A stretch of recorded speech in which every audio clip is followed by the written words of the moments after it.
mayoritas ikatan ion, ikatan logam, dan juga ikatan kovalen. Nah, kalian bisa lihat di sini sendiri di sini untuk ikatan ion itu mayoritas atau pada umumnya terbentuk antara logam dan non-logam. Kemudian ikatan logam terbentuk dari logam dengan logam, sedangkan untuk ikatan kovalen terbentuk dari non-logam dengan non-logam. Nah, untuk ikatan kovalen itu terdiri atas ikatan kovalen tunggal, ikatan kovalen rangkap 2, ikatan kovalen rangkap 3, ikatan kovalen koordinasi. Di mana untuk ikatan kovalen itu ada yang memiliki sifat polar ataupun ada yang memiliki sifat non-polar. Saya lanjutkan ya. Nah, terus apa itu ikatan ion? Nah, di sini ada muatan positif dan juga ada muatan negatif. Nah, kalian bisa perhatikan dulu tujuan pembelajaran kita pada kali ini. Yang pertama yaitu siswa dapat menjelaskan proses pembentukan ikatan ion, dan yang kedua siswa dapat menjelaskan sifat-sifat senyawa ion. Coba kalian perhatikan di sini ada gambar minuman Pocari Sweat. Nah, saya yakin kalian pernahlah mengkonsumsi atau minum Pocari Sweat, apalagi kalau pas kalian lagi capek, lagi lelah gitu kan, butuh kesegaran. Nah, ini ion water atau Pocari Sweat. Nah, coba perhatikan gambar analogi pada tayangan berikut. Nah, di sini ada si miskin dan si kaya. Nah, kenapa disebut si miskin? Karena dia kekurangan uang. Kemudian disebut si kaya karena dia berlebihan uang. Nah, si kaya ini memberikan uangnya kepada si miskin. Itu ya. Jadi kalian dari sini bisa menggambarkan dari analogi yang sudah saya sampaikan. Ada si miskin dan si kaya. Si kaya memberikan sebagian uangnya kepada si miskin. Nah, dari situ kalian bisa menarik kesimpulan. Ya, nah sebelum itu sebelum kalian menarik kesimpulan sendiri, silahkan kalian perhatikan tayangan video animasi proses pembentukan ikatan ion berikut ini. Baiklah, kali ini kita akan mengamati proses pembentukan ikatan ion. Nah, sebagai contoh kita bisa menggunakan natrium klorida atau NaCl. Bisa kita amati animasinya. Oke, di sini ada natrium.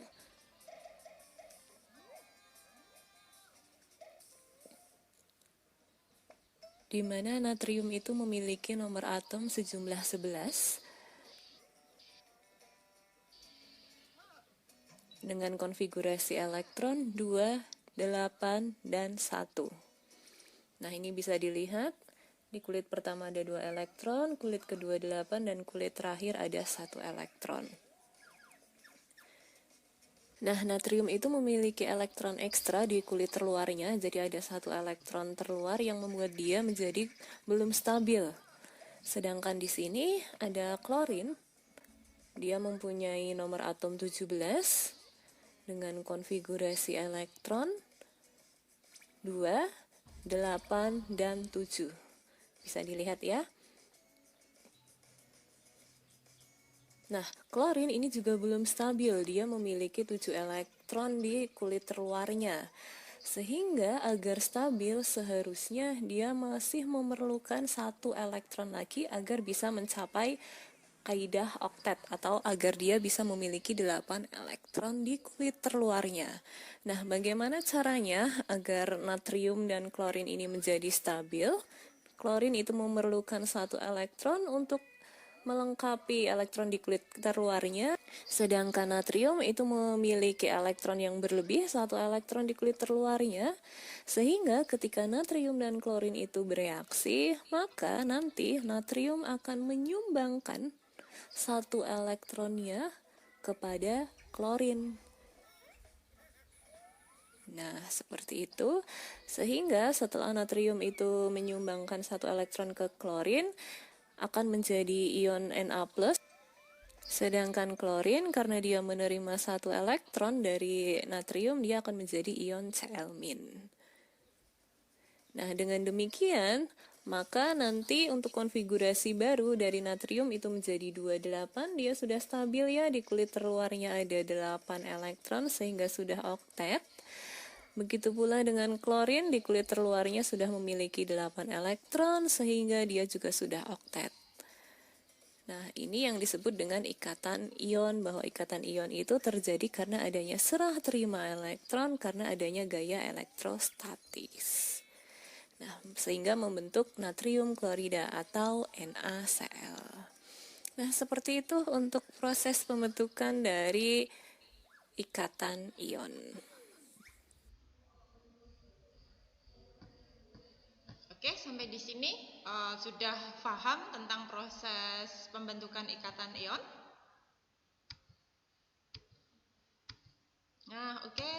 Kalau sudah paham, silahkan kalian tulis pada kolom komentar. Nah, ini ada Na.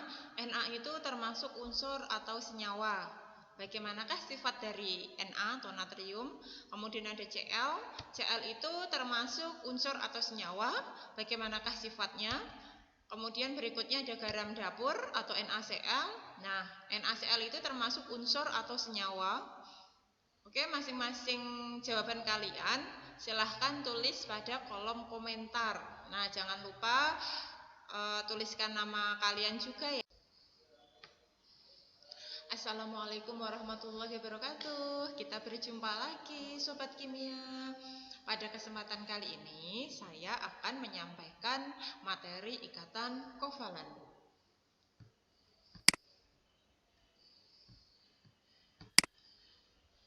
Nah, tujuan pembelajaran kali ini adalah 1. Mampu menjelaskan proses terbentuknya ikatan kovalen tunggal, rangkap 2, dan rangkap 3.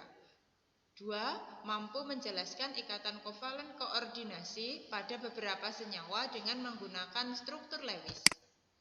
3. Mampu menunjukkan perbedaan pembentukan ikatan kovalen tunggal, rangkap 2, rangkap 3, dan kovalen koordinasi melalui presentasi. Nah, ikatan kovalen itu terdiri atas ikatan kovalen tunggal, ikatan kovalen rangkap 3, dan ikatan kovalen koordinasi. Oke, perhatikan video animasi ikatan kovalen berikut ini. Baiklah, kali ini kita akan mengamati animasi proses pembentukan ikatan kovalen. Bisa diamati tayangan yang ada di gambar. Nah, di gambar bisa kita lihat di sini ada klorin.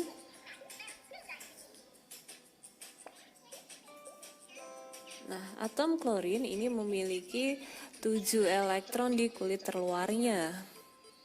Dimana kalau dia memiliki 7 elektron di kulit terluarnya, dia belum stabil.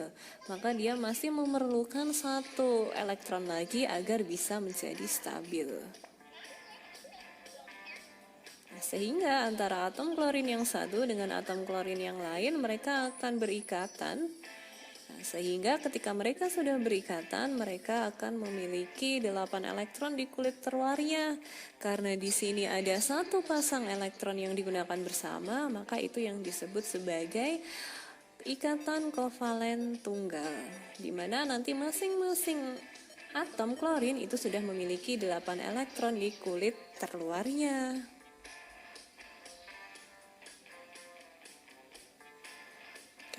Disebut sebagai ikatan kovalen tunggal. Dengan rumus bangun nanti kalau dia dituliskan maka Cl garis Cl. Kemudian di sini ada atom oksigen, di mana oksigen ini memiliki 6 elektron di kulit terluarnya.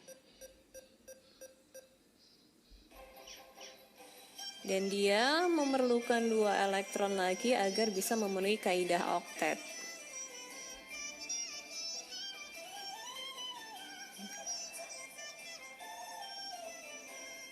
Nah, agar oktet, maka atom oksigen ini akan berikatan dengan oksigen yang lain.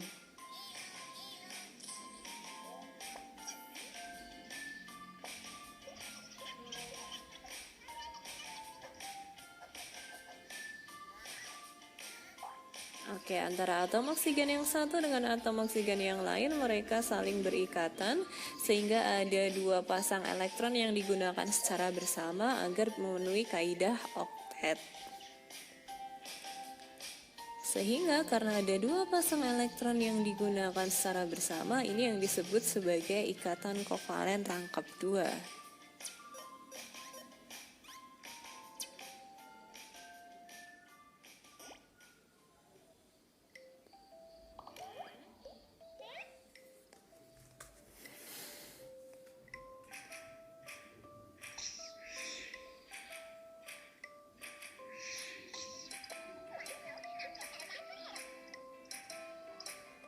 Nah, untuk molekul nitrogen sama dengan klorin dan oksigen tadi ya, mereka akan saling menggunakan elektronnya secara bersama. Jadi ada 3 pasang elektron yang digunakan secara bersama, sehingga untuk molekul nitrogen ini memiliki ikatan kovalen rangkap 3. Oke, ikatan dalam air atau dalam senyawa H2O, yang pertama kita harus menuliskan konfigurasi elektron dari atom hidrogen dan juga dari atom oksigen. Nah, setelah kita menuliskan konfigurasi elektronnya, kita lanjutkan dengan menuliskan struktur Lewis. Yang ketiga, kita pasangkan elektron dari kedua atom yang berikatan. Nah, ini ya bisa kalian lihat konfigurasi elektronnya ya. Oh, tadi karena dia nomor atomnya 8, jadi di sini konfigurasi elektronnya adalah 2 dan 6. 6 ini adalah elektron valensi, sedangkan H jumlah atomnya, nomor atomnya 1, jadi elektron valensinya ya sudah hanya 1. Pembentukan ikatan dalam O2 atau oksigen. Nah, oke. Oksigen tadi nomor atomnya 8, jadi konfigurasi elektronnya adalah 2 dan 6. Karena elektron valensinya 6, jadi dia butuh 2 elektron lagi untuk mencapai kestabilan atau memenuhi kaidah oktet. Sehingga ini masing-masing oksigen nanti menyumbangkan 2 elektronnya. Karena masing-masing menyumbangkan 2 elektron dan masing-masing menerima 2 elektron juga, maka di sini terbentuk ikatan kovalen rangkap 2. Oksigen itu nomor atomnya adalah 7, jadi elektron valensinya adalah 5 karena konfigurasi elektron N itu 2 dan 5. Nah, 5-nya adalah elektron valensi. Sehingga di sini karena di elektron valensinya 5, untuk menuju ke 8 itu kan butuh 3. Ya, jadi masing-masing nitrogen nanti memberikan 3 elektron dan juga menerima 3 elektron. Sehingga di sini N ya, di sini ada 3 elektron, ini juga sama ada 3 elektron. Masing-masing berpasangan sehingga terbentuklah N rangkap 3N. Nah, rangkap 3 ini disebut dengan ikatan kovalen rangkap 3. Karena masing-masing dari nitrogen memberi dan menerima 3 elektron ya. Ini bisa dilihat sendiri pembentukan gas nitrogen. Contoh yang lain adalah C2H2. Ini H dengan C itu adalah ikatan kovalen tunggal, C dengan C ikatan kovalen rangkap 3. Nah, selanjutnya ada perbandingan ikatan antara H2O, O2 dan N2. Nah, H2O itu satu pasang elektron dipakai bersama pada H2O.